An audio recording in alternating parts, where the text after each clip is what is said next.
qabla malee akkamiin barrisu qabla malee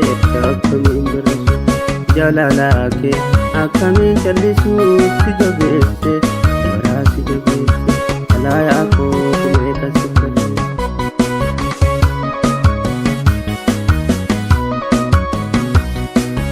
sima waama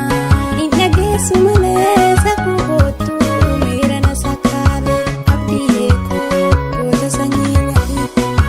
obsi keellee koona budduu badii Dubai jirta waay biyya eeshiyaa marraffisu gubaa garaa kiyya isurraafuu hooma yaadni kiyya biyya ba'aaroo mancaa fiduu lama maal balleessee maalittanaa jalaa asliyyee koo bareedduu koo sabboontuu itayyaa jireenyaa koo sumaaf deeytiyaa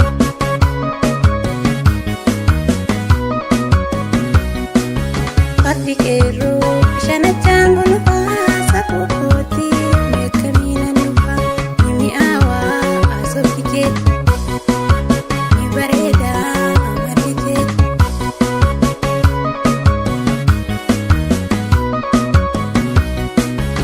Komando hore ilmaan arsee jaalataaf fuuldura doogarse mukamtoota gareen kaayoo saba yoo si jaallee badii maalii qaba yoo si jaallee yakka maalii qaba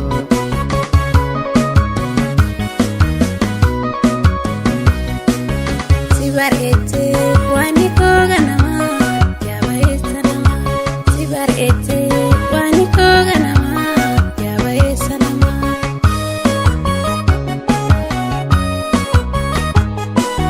qabla malee akkamiin barrisu qabla malee akkamiin barrisu jaalala kee akkamiin callisu si jabeesse maraa si jabeesse alaayaa koo kumee kasifate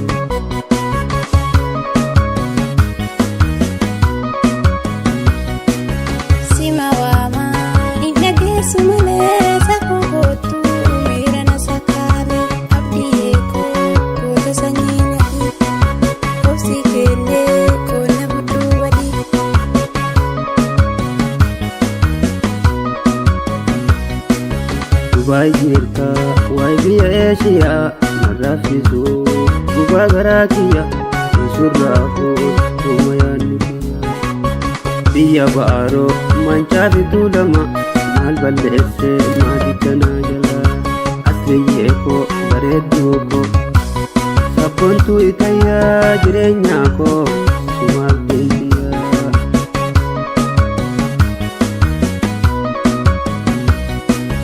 Fardi keerroo shanachaan gonfaa sakkuu kooti meeqamiina nufa ni mi'aawaa asoofi kee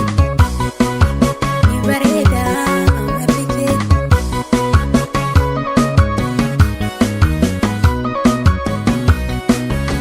Komando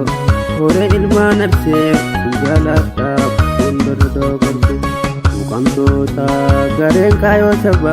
yoo si jaallee badii maalii qaba yoo si jaallee yakka